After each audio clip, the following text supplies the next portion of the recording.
నమస్తే రమ్మగారు. నమస్తే జయ. ఏదైనా మంచి కథ ఒకటి చెప్పండి అండి. దయ్యాల కథ చెప్తాము. దయ్యాలు అనగానే రెడీగా ఉంటారు. పూర్వం ఒక ఊళ్ళో ఉన్నట ఒక సుమారైన రైతు కుటుంబం ఉండేది. వాళ్ళకి ఒక అబ్బాయి ఉండేవాడు, సుబ్బారాయుడు వాడి పేరు. సుబ్బారాయుడు చదువుకోవాలి, సంపాదించాల్సిన వయసు వచ్చినా కూడా ఇంకా చదువుకుంటూనే ఉన్నాడు. చదువులో డిమ్కీలు కొట్టి అక్కడక్కడే ఉన్నాడు. ఈ చదివేటప్పుడు చదువుకునేవాడు కాదు అతను. ఎంతసేపు నాటకాల పిచ్చి. ఓహో. నాటకాల్లో నటించడానికి, నాటకాల్లో చూడడానికి, పాడడానికి, ఏదో ఒకటి చేయడానికి, కనీసం తెరలాగడానికైనా రాత్రిళ్ళు వెళ్ళిపోతూ ఉండేవాడు. ఆ నాటకాల గోలతో తెల్లవారులు నాటకాల దగ్గర ఉంటే నాటకాలు ఎప్పుడు ఆడతారు? సాయంత్రాల్లో ఆడేవాళ్ళు పాతకాలంలో, రాత్రిపూట. అవును, పగళ్ళు కాదు కదా.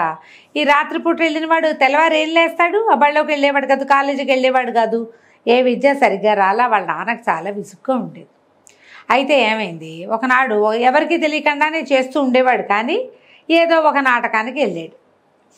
వీడు నాటకంలో నటించిన సంగతి ఒక చుట్టాలు ఆయన ఎవరో చూసేసి వీళ్ళ నాటకం చెప్పేసి, మీ వాడు రాత్రిపూట రోజు వెళ్ళిపోతాట, అక్కడ నాటకంలో ఆ పాత్ర వేయాలంటే 10 రోజులు ప్రాక్టీస్ చేయాలి, 10 రోజులు రాత్రిళ్ళు మీ వాడు ఇక్కడికి వచ్చాడు, చదువు పోగొట్టుకుంటున్నాడని చుట్టాలు ఆయన చెప్పేసరికి ఈయన సుబ్బారాయుడు వాళ్ళ నానా తిట్లు తిట్టిపోసి బయటికి వెళ్ళటానికి వీల్లేదని ఏం చేశాడు, రెక్కపుచ్చుకొని లాక్కెళ్ళిపోయి గొడసావిట్లో ఒక గది ఉంది వాళ్ళకి, సామాన్లు పెట్టుకునేది, కొట్టు గది. ఆ గదిలోకి తోసి గది బయట తాళం పెట్టి, అయ్యో, పెట్టేసరికి వీడికి ఏం చేయాలో తెలియలే. ఎంత పిలిచినా నాన్న ఏం చేయలే. రాత్రి అన్నం తిన్న మరుక్షణం వాడు కొట్లోకి తోసేస్తున్నాడు. 2 రాత్రులు కొట్లో పడుకున్నాడు. 2వ రోజు రాత్రి సుబ్బారాయుడికి గదిలో, ఆ కొట్టు చిన్న గది, కొన్ని సామాన్లు ఉన్నాయి. వీడు పడుకోవడానికి వీలుగా ఓ చాప, వంత, పక్కన నిలబెట్టిన నులక మంచం, అవంతా ఉన్నాయి అక్కడ. ఎవరో మనుషులు ఉన్నట్టుగా తోచింది, ఎవరో ఉన్నట్టు. ఎవరి పిల్లోడికా? వాళ్ళ కుర్రాడికి సుబ్బారాయుడికి. తీరా చూస్తే అవేవో ఆకారాలు కదులుతున్నాయి. ఎవరు అన్నాడు. ఎవరు లేరు, పలకటలా. సరే, కాస్త చుట్టుపక్కల బయట అంతా సద్దుమణిగాక అవి 3 ఆకారాలు ఇతని దగ్గరికి వచ్చాయి. ఏమో సుబ్బారాయుడు, నువ్వు చాలా మంచి నటకుడివి, నీకు నాటకాలంటే ఇష్టం కదా, మరి మేమేమో నాటకం వేయాలనుకుంటున్నాం, నువ్వు మాకు సహాయం చేస్తావా అని అడిగాడు. తీరా చూస్తే వాడికి అర్థమైంది, అవి మనుషులు కాదు, 3 దయ్యాలు, ఆత్మలు 3. అనేసరికి భయం వేసిందమ్మో, మా నాన్న చంపేస్తాడు, మీతో నటించడం నాకు భయం. అంటే ఏం భయం లేదు, మీ నాన్నకు తెలీదు, మేము ఒక నాటకం వేస్తున్నాం. ఈ నాటకం మా దయ్యాల నాయకుడు ఎదురుగుండా వచ్చే వారం ప్రదర్శన ఉంది. ఈ వారం రోజులు మాతో పాటు ప్రాక్టీస్కి రా నువ్వు. మేము రాత్రిపూట మీ నాన్నకు తెలియకుండా ఇక్కడి నుంచి తీసుకెళ్ళిపోయి మళ్ళీ లోపల మేమే ప్రవేశపెడతాం. ఓకే. మీ నాన్న తలుపు తీసేసరికి నువ్వు ఇక్కడే ఉంటావు, మీ నాన్నకు తెలియకుండానే రావా అని చాలా బతిమలాడితే ఇతను ఏం చేశాడు, సరే ఆలోచించి వెళ్తానన్నాడు. అవి 3 దయ్యాలు. ఓకే. వీడు మనిషి. అవి రాసుకున్న నాటకం ఏమిటి, దయ్యాలు ఎక్కడి నుంచో డబ్బులు సంపాదించినాయి, బంగారం. వాటిలో అవి పంచుకోవడానికి వత్సందాలు పోతుంటే ఒక మనిషి అక్కడికి వచ్చి వాళ్ళ డబ్బుని పంచినట్టు పంచి వీళ్ళని మోసం చేస్తాడు. అది నాటకం. ఈ మోసం చేసే మనిషి క్యారెక్టరు మనవాడు సుబ్బారాయుడిని వేయమన్నారు. సరే, ఏమైంది, మొదటి రోజున కథ అంతా చెప్పారు. 2వ రోజు రాత్రి తీసుకెళ్ళి నిజంగానే ఓ డబ్బు సంచి తెచ్చింది. 3 దయ్యాలు కూర్చొని రిహార్సల్ అనమాట. 3 దయ్యాలు కూర్చొని డబ్బు నీకు సగం, నాకు సగం, నాకు పావు, నీకు పావు లెక్క పెట్టుకోవటం. అక్కడి నుంచి మనిషి క్యారెక్టర్కి కొన్ని రాసినాయి డైలాగులు. ఆ డైలాగులని చెప్పి ఈ సుబ్బారాయుడు దాన్ని భుజాన్ని వేసుకుని వెళ్ళిపోతాడు. బాగా ప్రాక్టీస్ అయిన తర్వాత సుబ్బారాయుడు భుజం మీదే ఉంది. ఈ దయ్యాలు ఇతను సంచితో సహా తీసుకొచ్చి ఇంట్లో దిగబెట్టేసి తెల్లారేసరికి చూసుకున్నాడు, నాకు వచ్చింది కల కాదు, బంగారు మూట ఉంది. ఓ, ఇది కల కాదు, అక్షరాల నిజమేను. నిన్న రాత్రి కల అనుకున్నా, ఇవాళ రాత్రి తెలిసింది ఇది కల కాదని. డబ్బులు ఉన్నాయి కదా, ఆ డబ్బుల సంగతి అవి మర్చిపోయినాయని తను పడుకున్న బొంత కింద దాచేశాడు. పొద్దున్నే వాళ్ళ నాన్న తాళం తీశాడు. వీడు బళ్ళోకి, కాలేజీకి, ఏదో ఉందిగా వాళ్ళ పాఠశాల, అక్కడికి వెళ్ళాడు. ఏదో పొలం పనిలో సాయం చేశాడు. సాయంకాలం చీకటి పడంగానే వాళ్ళ నాన్న అన్నం తినగానే తీసుకొచ్చి వీడి కొట్టు గదిలో పెట్టి తాళం పెట్టాడు. మళ్ళీ 3 దయ్యాలు వచ్చినాయి, మళ్ళా తీసుకుపోయింది. 2వ రోజు రిహార్సల్ మహాబాగా జరిగింది. డబ్బు మూట భుజాన్ని వేసుకుని బయలుదేరతాడు క్యారెక్టర్. మన సుబ్బారాయుడు డబ్బులు మూట భుజాన్ని వేసుకున్నాడు, బయటికి నడిచాడు, క్యారెక్టర్ అయిపోయింది.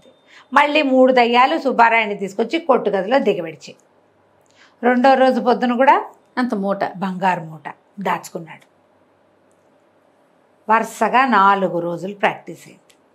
ఐదో రోజు వీడు ఆ దయ్యాల నాయకుడు ఎదురుగుండా ప్రదర్శించారు. ఎంత బాగా కుదిరిందో నాటకం. రిహార్సల్స్లో కాస్త కుస్తా తప్పులు పోయేవి. 4 days వేశారు కదా, 5th day బ్రహ్మాండంగా అయింది. వాళ్ళు ఎంతో సంతోషించి, నువ్వు భలే నటిస్తావు, నువ్వు చాలా సూపరు, నీ వాయిస్, నీ మొహమే మొహం, నీ హావభావాలు, నీ భావ విన్యాసం అది ఇది అని బాగా మెచ్చుకుని మూటతో సహా సుబ్బారాయుని తెచ్చి దిగబెట్టారు. మళ్ళీ కూడా రేపటి నుంచి మేము రాము, అయిపోయింది ఇంకా అన్నారు. కానీ డబ్బుల మూట తీసుకుంటామన్న మాట అవన్లా. ఓయ్, వీడి దగ్గర 4 ముందున్నాయి, ఇప్పుడు ఇంకోటి వచ్చింది 5 మూటలు. ఇంకా రారు, దయ్యాలు రారు. మర్నాడు పొద్దున్న లేవగానే సుబ్బారాయుడు వాళ్ళ అమ్మని నన్నే కేకేసి, నాటకాలు కూడు పెడతాయా గుడ్డు పెడతాయా అన్నావు, అంతేగా గుడ్డ అంటారుగా, కూడు పెట్టావు గుడ్డ పెట్టావు, ఇప్పుడు కూడు గుడ్డ అన్నీ పెట్టినాయి, చూడండి ఏం జరిగిందో అని చెప్పేసి ఈ పరుపు కింద దాచిపెట్టిన 5 బంగారు మూటలు చూపించాడు. ఆశ్చర్యపోయారు. అయ్యో బాబోయ్, బంగారమే, నీ బంగారు నాణేలు.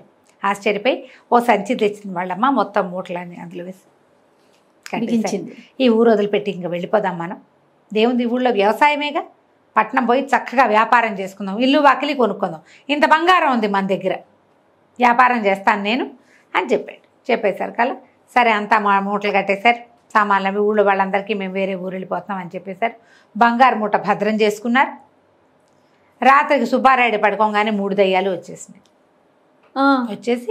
ఒక దుర్మార్గుడా, నువ్వు నాటకాలు రాయడివి, నువ్వు నాటకాలు వేస్తావు, చక్కగా ఒక నాటక సమాజం స్థాపించి నాటక రంగాన్ని ముందుకు తీసుకెళ్తామని తెలిసే నీకు 5 బంగారు మూటలను ఇచ్చాం. మేము నటులము, ఇదివరకు నటిస్తూనే చచ్చిపోయాం, నీకు నటన అంటే చాలా ఆసక్తి అని ప్రతిరోజు నువ్వు నాటకాలకు వెళ్తుంటే చింత చెట్టు మీద కూర్చుని చూస్తూ ఉండేవాళ్ళం.